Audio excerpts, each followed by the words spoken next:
ఏం చేస్తుంటారండి? వ్యవసాయం చేస్తూ ఉంటాను.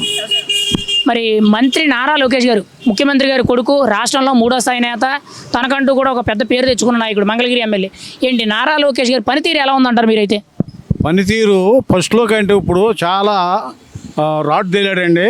ఫస్ట్లో ఆయన ఏదో పప్పు ఒప్పు అని చాలామంది హేళన చేశారు.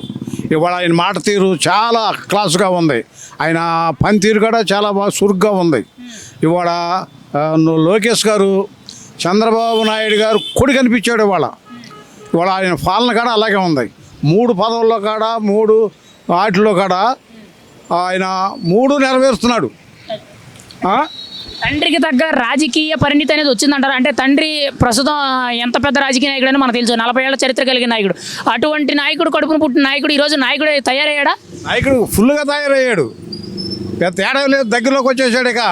ఇవాళ మళ్ళీ ముఖ్యమంత్రి స్థాయిలోకి వచ్చే టైం వచ్చేసింది. ఆయనంత ధైర్యంగా ముందుకు వచ్చేసాడు.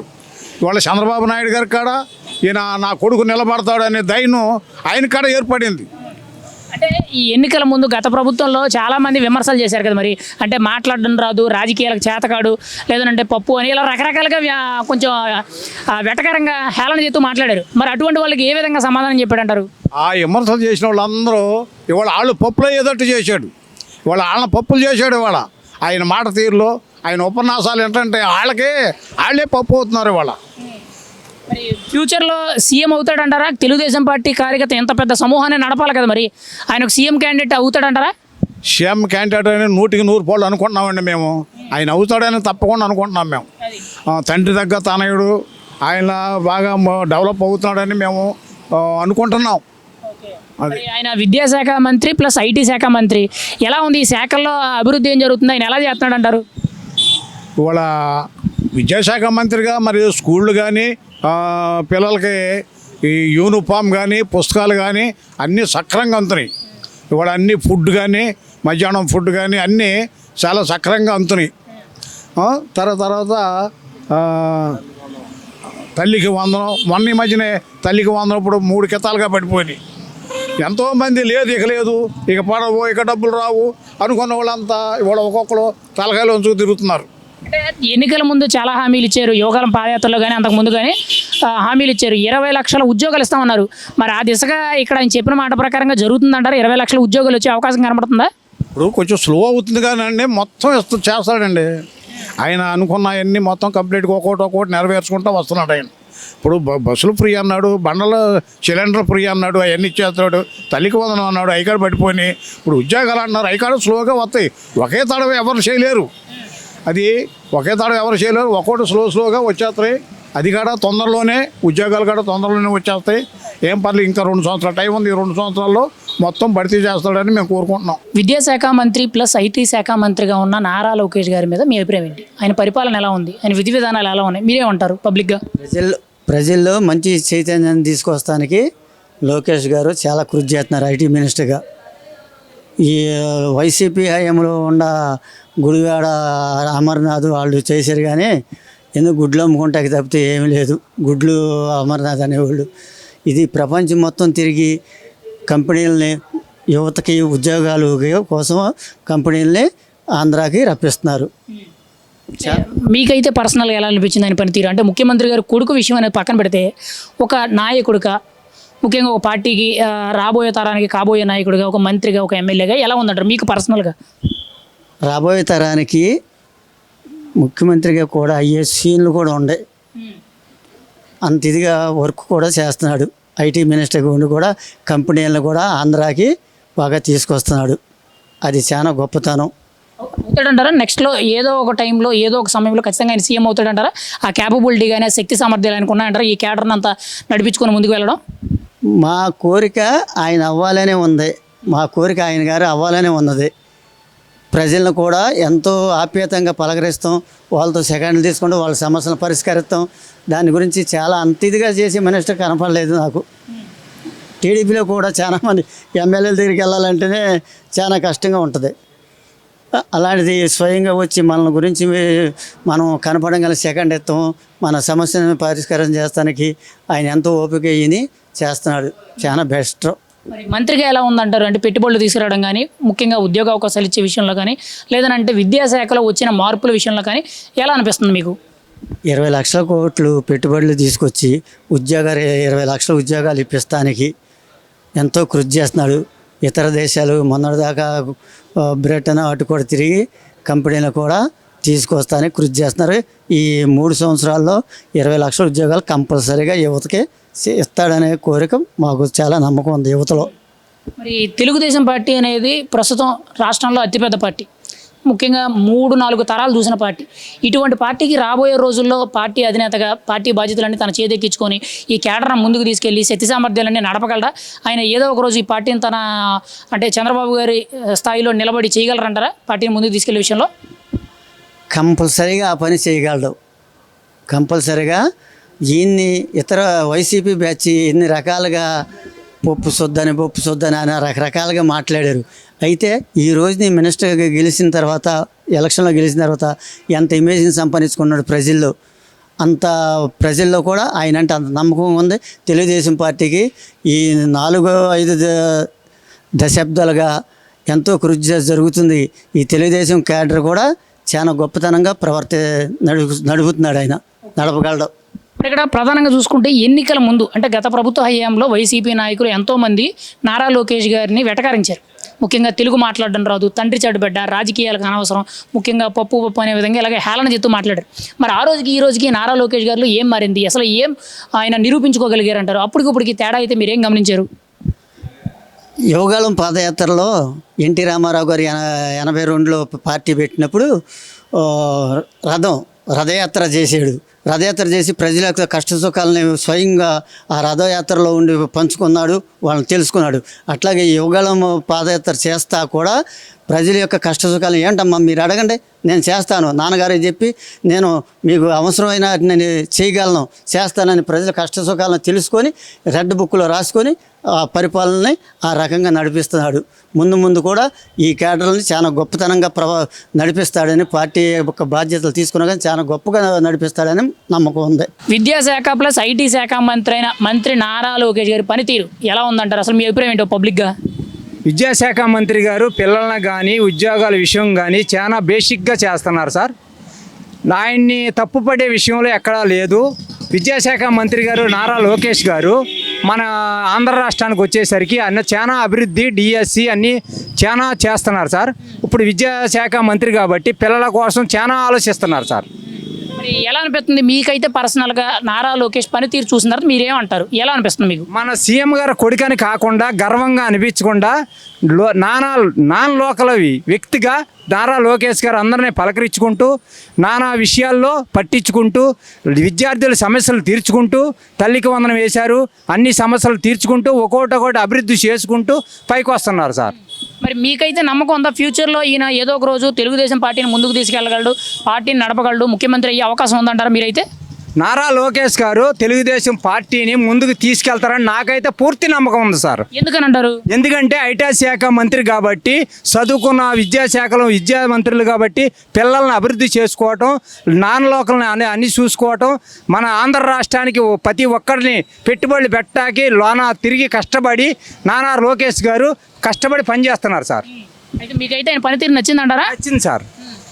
ఏం చెప్తారు మరి నారా లోకేష్ గారు మన పనితీరు నచ్చింది కాబట్టి మేము అందరం కట్టుబడి ఉన్నాం తెలుగుదేశం పార్టీకి.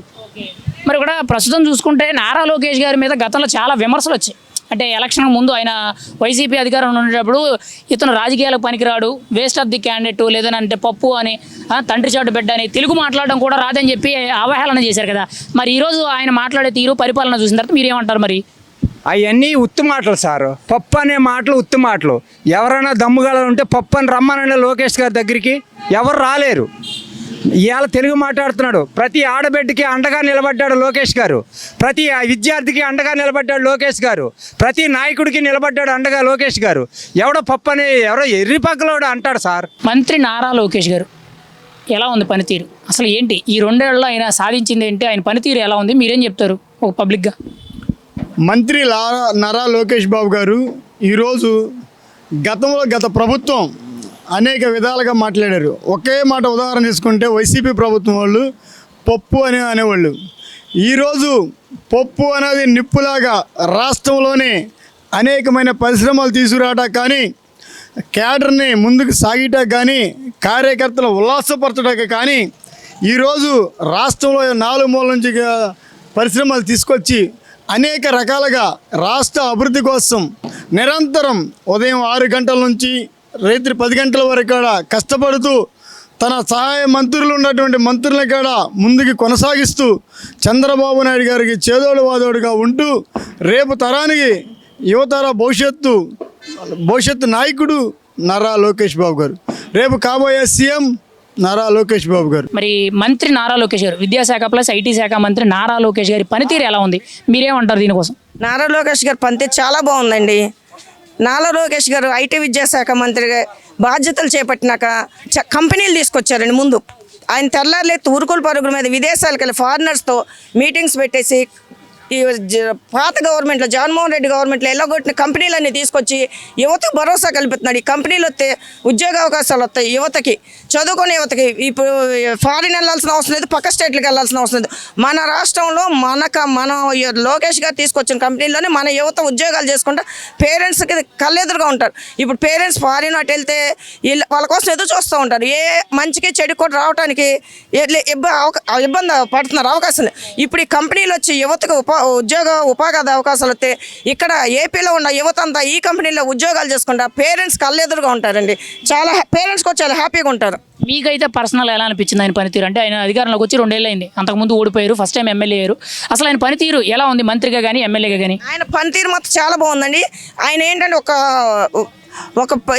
ఇది సిస్టమ్ పెట్టుకున్నారు. ఓడిన చోటే గెలవాలనుకున్నాడు. 90,000 మెజార్టీతో గెలిచి మంగళగిరికి ఎదురు లేకుండా చేసుకున్నారు. మంగళగిరి అంటే ఇక లోకేష్ అడ్డని మొన్న ఇళ్ల పట్టాలు ఇచ్చాడు. ఇక మంగళగిరిలో తిరుగు రాకుండా చేసుకున్నాడు.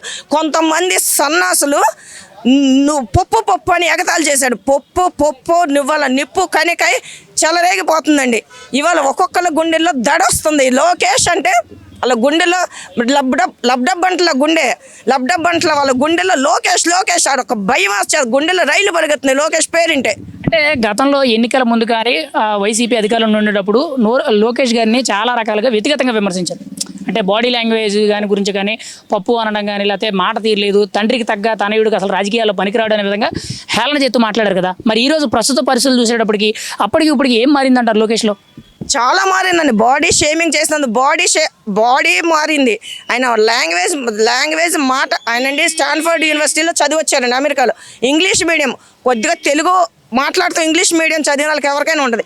దాన్ని వాళ్ళు ఎగతాళి చేశారు. ఇవాళ తనని తాను సానబట్టుకున్నాడు. ఎగతాళి చేసిన వాళ్ళందరికీ చెంప దెబ్బ కొట్టినట్టు సమాధానం చెబుతున్నాడు. ఇవాళ లోకేష్ వస్తే బందరు రోడ్డు జన సందర్భం అయిపోయిందండి. ఇవాళ లోకేష్ వస్తే ఇవాళ వాళ్ళకి ఇవాళ చూస్తే వాళ్ళకి లోకేష్ చూస్తే నిజంగా ఒక రకం భయం ఏర్పడిపోయిందండి. ఇక మనకనేది ఉనికి లేదు అనేది ఎగతాళి చేసిన ప్రతి ఒక్కరికి ఉనికి లేదు అని అర్థమైపోయిందండి. అంటే ఇప్పుడు మీరు చెప్తున్న దాన్ని బట్టి చూస్తే మరి రాబోయే రోజుల్లో ఈయన సీఎం అవుతారంటారా? ఆ దమ్ము ధైర్యం క్యాడర్ని వెనకాల పట్టు సాధించుకుంటూ నిలబెట్టుకునే విధానం ఇలా కనబడుతుందంటారా మీకైతే? చాలా బాగా కనిపిస్తుందండి. లోకేష్ పట్టుదల ఏంటి అనేది ఇప్పుడు ఈ 5 ఏళ్ళ నుంచి చూసిన ప్రతి ఒక్కరికి అర్థమవుద్ది. ఏ విధంగా తను సానబట్టుకున్నాడు, ఏ విధంగా తను మార్చుకున్నాడు అనేది ప్రతి ఒక్కరికి అర్థమవుద్ది. తండ్రికి తగ్గ తనయుడు కాదు అని కామెంట్ చేస్తే తండ్రిని మించిన తనయుడు అవుతాడు ఇంకా ముందు. ఇప్పుడు క్యాడర్ అనేది గట్టిగానే ఉంటుంది. లోకేష్ క్యాడర్ నిలబెట్టుకోగల సత్తా ఉంది లోకేష్ దగ్గర. రాబోయే కాలానికి సీఎం అవుతాడని అన్నారు. అది అవుతాడు దాన్ని కాదను, కాకపోతే ముందు పెద్ద ఆయన అవుతాడండి. మరి ఆయన మీద ఇప్పుడు కొన్ని విమర్శలు కూడా వస్తున్నాయి. అంటే బ్యాక్డ్రాప్లో అవినీతి ఎక్కువ జరుగుతుంది, పట్టించుకోవడం లేదు, పైగా జల్సాలు ఎక్కువ చేస్తున్నారు, హైదరాబాద్కి వెళ్ళిపోతున్నారు, ఇక్కడ ఉండడం లేదు, ఇటువంటి విమర్శలు ఎక్కువ అవుతున్నాయి. దీనికి మీరేమంటారు? ఏం జల్సాలు చేశాడండి? ప్రజల కోసం కంపెనీలు తేవటానికి వెళ్తున్నాడు. ఏమండి జల్సాలు చేసి దీనికి ఒక మాట చెప్పాడు. నా సొంత డబ్బులతో నా సొంత టికెట్ కొనుక్కొని క్రికెట్ చూసినప్పుడు విమర్శించి చెప్పారు. నా సొంత డబ్బులు వెళ్తున్నాడు. ఆయన ఎక్కడ జల్సాలు ఏది వెళ్ళినా రాష్ట్ర అభివృద్ధి కోసం వెళ్తున్నారు. ఈ వైసీపీ వాళ్ళు ఓరవలేనితనంతో ప్రజలకి తప్పుడు ప్రచారాలు చేస్తున్నారు. వీళ్ళు గత 5 ఏళ్ళు తప్పుడు ప్రచారాలు చేసి అధికారంలోకి వచ్చి ఇంకా జనాలు నమ్ముతారు అనుకుంటున్నారు. జనాలు నమ్మే పరిస్థితి లేదు. లోకేష్ అనేది ఏంటంటే ప్రజలకు అర్థమైంది. ఈరోజు లోకేష్ కొన్న క్రేజ్ అంతా ఇంత కాదు. ఇవాళ పెనమలూరు లోకేష్ కొన్న క్రేజ్ అంతా ఇంత కాదండి. ఫైనల్గా లోకేష్ అంటే మీ అభిప్రాయం ఏంటి? అసలు మీరైతే ఏం చెప్తారు? టూ గుడ్ అండి. లోకేష్ గురించి చెప్పాలంటే అసలు ఇంకా ఎలా చెప్పాలంటే ఇక ఆయన మించిన నాయకుడు లేడండి. విద్యాశాఖ ప్లస్ ఐటీ శాఖ మంత్రి నారా లోకేష్ గారి పనితీరు ఎలా ఉంది? ఓ పబ్లిక్గా మీ ఒపీనియన్ అండి, మీ అభిప్రాయం ఏంటి? చాలా బాగుందండి. ఆయన విద్యాశాఖ మంత్రిగా వస్తున్నారన్నప్పుడే ఒక ఎడ్యుకేషన్ చదివిన ఆయన వస్తున్నారు అనేసరికి మాకు చాలా సంతోషపడ్డామండి. న్యాయం చేస్తున్నాండి. ప్రతి స్కూల్లోనూ ఎప్పుడో ఒకసారి విజిట్ చేసి ఆ స్కూల్ గురించి కనుక్కుంటున్నారు. గవర్నమెంట్ స్కూళ్ళల్లో విద్యా వ్యవస్థని పెంపొందించాలి అని కార్పొరేట్ స్కూళ్ళతో సమానంగా ఆయన గవర్నమెంట్ స్కూల్స్లో కూడా విద్య రావాలి, పర్సంటేజ్ రావాలి అని చెప్పి టీవీల్లో చెప్పుకుంటారండి. కొన్ని కాలేజీల వాళ్ళు, కానీ హై స్కూల్స్ వాళ్ళు 1, 2, 3, 10 అని 10 వరకు మాకు అలాగూ గవర్నమెంట్ స్కూల్స్లో రావాలని ఆయన కార్యాచరణ చేయాలని చూస్తున్నారండి. అలాంటి విద్యాశాఖ మంత్రి చాలా దొరికినందుకు తండ్రికి దగ్గర తనయుడుగా భావించుకుంటూ ఆయన వచ్చినందుకు మేము చాలా సంతోషిస్తున్నామండి. ఇక్కడ నారా లోకేష్ రాబోయే రోజుల్లో రాజకీయంగా రాణించగలరా? చంద్రబాబు గారి కంటే కూడా మించిన నాయకుడు అవ్వగలరా? అసలు చంద్రబాబు గారు రాజకీయం ఈయన ఉనికి పుచ్చుకోగలరా? సూపర్గా పుచ్చుకోగలరండి. తండ్రికి దగ్గర తనయుడిలాగా ఉంటాడండి. ఎందుకంటే దావోస్ వెళ్ళండి కంపెనీలు తీసుకొని వచ్చి గూగుల్ అనే సంస్థని మన రాష్ట్రానికి తీసుకొచ్చారండి. అలాంటి గూగుల్ అనే సంస్థ రావటం అంటే అది మనకి దానికి చెప్పుకోవడానికి అసలు అది మాటలు రావండి. వాళ్ళు చదువుకున్న పిల్లలు ఎక్కడెక్కడ అమెరికాలు వెళ్ళి వాళ్ళు పొండి అని మెచ్చుకునే కన్నా ఇవాళ మన రాష్ట్రంలోనే మనకి గూగుల్ అనే వ్యవస్థ తీసుకొచ్చారండి. అమరావతి గురించి చెప్పాలంటే అమరావతి రైతులు పడ్డ కష్టాలకి 5 సంవత్సరాలు మేము చాలా చూసామండి. అట్లాంటిది అమరావతిని వాళ్ళ మనకి అమరావతిగా రాజధానిగా నరేంద్ర మోడీ గారి దగ్గర నుంచి మాట ఇచ్చి తెచ్చారండి. మరి ఇక్కడ ప్రధానంగా చూసుకుంటే విద్యాశాఖ మంత్రి నారా లోకేష్ రాజీనామా చేయాలనే మాట వినపడుతుంది. దీని గురించి మీరేమంటారు? మెగా డిఎస్సీలో పేపర్ లీకేజ్ అయిందని మాట్లాడుతూ ఇప్పుడు తెర మీద తీసుకొస్తున్నారు, మీరేమంటారు? ఆ లీకేజ్ చేయించింది పక్కా జగన్మోహన్ రెడ్డేనండి. ఆయన ఇప్పుడు మెడికల్ సీట్స్ ఉన్నాయి, నీట్ రాయించారు. అది చేయించింది ఎవరండి? వాళ్ళ ద్వారానే బయటకు వచ్చిందండి. ఎట్లా కొట్లా లోకేష్ గారి మీద నింద వేయాలి అని చెప్పి తీసుకురావటం అండి. ఇప్పుడు వణికిపోతున్నారండి. జగన్మోహన్ రెడ్డి దూసుకొచ్చేస్తున్నాడు అని ఒక్కొక్కరికి చుచ్చుపడిపోతున్నాయండి. మరి లోకేష్ గారి పనితీరు మీకు ఎలా అనిపించింది? అంటే ఈ 2 ఏళ్లలో ఆయన సరిగ్గా సక్రమంగా పరిపాలిస్తున్నారంటారా? జెన్యున్గా చెప్పండి మీ ఒపీనియన్. చాలా బాగుందండి. తల్లికి వందనం అని ఎంతమంది పిల్లలు ఉంటే అంతమందికి వేస్తామన్నారు. కాకపోతే 15,000 వేస్తున్నామని 13,000 వేస్తున్నారు. ఎందుకంటే దాని రీజన్ 2,000 ఎందుకు ఉంచుతున్నారంటే కొన్ని స్కూళ్ళల్లోనండి వాళ్ళకి స్కూల్ పెయింటింగ్స్లే కానివ్వండి, టాయిలెట్సే కానివ్వండి, క్లీనింగ్ వ్యవస్థకి వాటి కిందని 2,000 ఉంచుతున్నారండి. అది మొత్తం మరి వారి పిల్లలకు వచ్చినప్పుడు అది 15,000 కిందే లెక్క వస్తుంది కదండి. కొందరు క్వశ్చన్ చేస్తున్నారు 15,000 అని 13,000 వేస్తున్నారు ఏంటండి అని. అంటే ఇక్కడ నారా లోకేష్ గారిని గతంలో చాలా విమర్శలు వచ్చాయి. వైసీపీ తరపు నుంచి మాట్లాడడం రాదని, రాజకీయంగా పనికిరాడని, పప్పు అనే విధంగా చాలా విమర్శలు వచ్చినాయి కదా. మరి ఈ రోజు ఎలా అనిపిస్తుంది మీకు ఆయన పనితీరు చూసిన తర్వాత? ఆయన వయసు ఎంత అండి? సమకాలీకుడు ఆయన. అప్పుడు జగన్మోహన్ రెడ్డి కన్నా ఆయన చిన్న ఆయన. మరి అసలు జగన్మోహన్కి ఏం తెలుసండి? ఏంటి ఈ మధ్య ఏంటో రాజధాని పేరు మాలేగన్నా అది నాకు అసలు తెలియదండి. ఈ జగన్మోహన్ పేరులోనే గన్ ఉంది అనే గన్ పెట్టుకొని గన్ చరిత్ర గల ఆయన కాబట్టి ఆ గన్ అనేది జగన్లో గన్ ఉంది, ఈ మావే గన్లో గన్ ఉందని గన్ చరిత్ర గల గన్ అని పెట్టుకుంటున్నాడండి. అట్లాంటి వ్యక్తి ఇవాళ మరి అంత 5 సంవత్సరాలు చేసిన మనిషి అలా మాట్లాడుతుంటే ఇవాళ ఏమీ చేయకుండా తండ్రి చాటి తనయుడుగా మరి ఇంత చేస్తున్నాడు అంటే మనం ఏమనుకోవాలండి? లోకేష్ గారి గురించి శభాష్ అంటానండి. నేనైతే తొడగొట్టి చెప్తానండి ఆడదాన్ని, శభాష్ లోకేష్ బాబు అని. ఫైనల్గా అయితే నారా లోకేష్ అంటే మీరు ఏం చెప్తారు? ఎలా అనిపిస్తుంది మీకు ఆయన పనితీరు, విధి విధానాలు, పరిపాలన? సూపర్ అండి. విజనరీ లీడర్, తండ్రికి దగ్గర తనయుడండి. లోకేష్ బాబు గారు చేస్తారు అంటే తండ్రితో సమకాలీకుడేనండి. దావోస్ వెళ్ళి ఎప్పుడు కూడా ఏ కంపెనీలు తేలేదండి గతంలో. ఇప్పుడు దావోస్ వెళ్ళి లోకేష్ బాబు చాలా కంపెనీలు తీసుకొచ్చారండి.